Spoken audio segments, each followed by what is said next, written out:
Hello students of class 7. We will do a revision of the river chapter from your annual syllabus.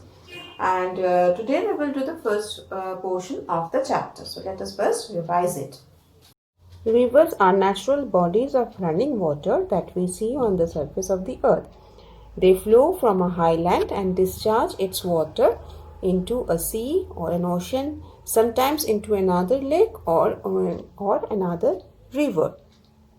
Now, how rivers are formed? Rivers are formed when drops of rain join together and form streams. These tiny streams they join together and form a large water body which we call a river.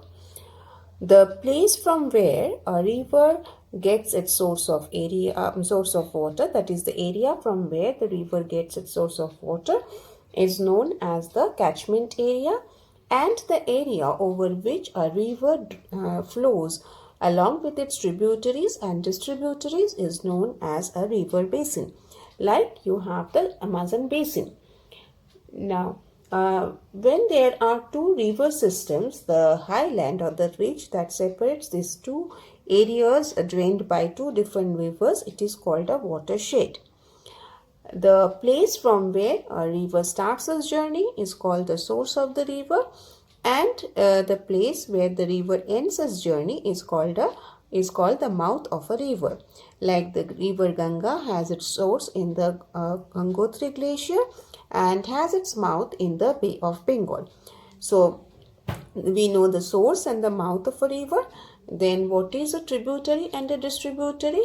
When a stream or another river comes and meet the main river, it is called a tributary. And when the river divides itself into channels or distributes its water through channels, those channels are known as distributaries. So tributary is another river that comes and join a river, the main river, and distributary are those channels which when the main river divides itself into different channels, into these channels of water are known as distributaries. We also know about the glaciers. Now, water glaciers are made up of fallen snow that over time that develops or that grows into thick compact ice mass, and these glaciers sometimes they flow or they move slowly down the mountain slope, and they can be small in size or there can be large glaciers. The largest glacier in the world is that of the Lambert Fisher Glacier in Antarctica. We have also read about inland and international river. When a river starts its journey in a country and ends its journey within the country, it is called an inland river. And when a river flows over many countries, then it is called an international river.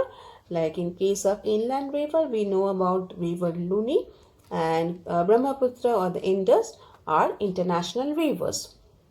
Then again, rivers are of two types depending on the source of water, that is perennial and non-perennial rivers. Perennial rivers are those which have water throughout the year, and they are generally snow-fed, that is they get their water from the melting of snow.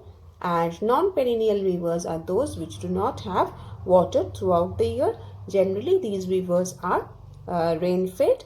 In case of perennial rivers, we have seen that as they are snow-fed, they rise from high mountains or they start their journey from high mountains. And the non-perennial rivers, they generally start their journey from a highland or a plateau region, and that is why they get their source of water from the rainfall. And for example of perennial river is Ganga, and that of non-perennial river is the Godavari, Krishna or the Kaveri. So these are the things we have learned. Next we will learn about the work of the river. Most of the rivers perform the activities of erosion, transportation and deposition. So the work of a river is that of erosion, transportation and deposition. The course of a river, that is the journey of a river from source to mouth, is divided or can be divided into three stages: the upper course, the middle course and the lower course. in all the rivers, we cannot make this distinction, or we cannot divide the course into 3 stages. The rivers in which we can divide the entire journey or the course into 3 stages is called an ideal river. The river Ganga is called an ideal river because it has its upper course in the Himalayas, that is from Gangotri Glacier to Haridwar is the upper course of the Ganga. From Haridwar to Rajmahal Hills is the middle course of the Ganga, and from Rajmahal Hills to the Bay of Bengal is the lower course of the river. And so Ganga is called an ideal river. In the upper course, due to the erosive nature or due to the erosion, the river develops certain landforms. These are mainly gorge or V-shaped valley, I-shaped valley, interlocking spurs, waterfalls and rapids. Due to the downcarting or due to the erosion of the river bed, the river sometimes developed V-shaped valleys. The V-shaped valleys with narrow vertical sides are called gorge. Most of the Himalayan rivers develop this kind of V-shaped valleys. When the downcarting is more and the river develops a very narrow, steep-sided valley, we call that I-shaped valley.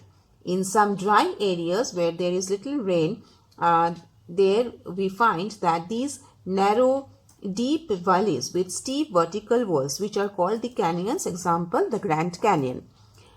In the upper course, the river often develops a feature which is known as the interlocking spurs. The fast-flowing river, in the upper course, the river flows very fast, and this fast-flowing river often has to twist and turn around the hard rocks. The hard rocks, it cannot erode. The river, in order to avoid that hard rock, it twists and turns, and this kind of twist and turns gives rise to a feature which we call interlocking spurs. The spurs that develop, or the hard rocks that are coming out or that is trying to obstruct the flow of the river are interlocking each other, and this kind of a feature is known as interlocking spurs. The river in the upper course also develops a waterfall when the river has to jump from a higher to a lower level. It often forms a waterfall. This is quite common in the upper course. And when the river jumps for a shorter height, when it does not jump from a great height, then it gives rise to a feature we called rapids. A feature that a river develops on the river bed, that is due to the swirling motion of the river water, it cuts circular depressions or holes on the river bed, which are known as potholes. So in the upper course, we find that the river develops gorge and V-shaped valley, I-shaped valley, canyons, interlocking spurs, waterfalls, rapids and potholes. So these are mainly the these are mainly the landforms developed by a river, and they are developed due to the erosive or due to the erosion caused by the fast flowing river. Today we have learnt about the river, the definition of the river, how a river is formed, the various features that a river develop, and in its course the work of the river. And your work is to read the chapter thoroughly, read it very well, don't leave any portion of the chapter, and then read the question answers or then learn the question answers given. And practice the diagrams given, because diagrams are very important from this particular chapter. Thank you.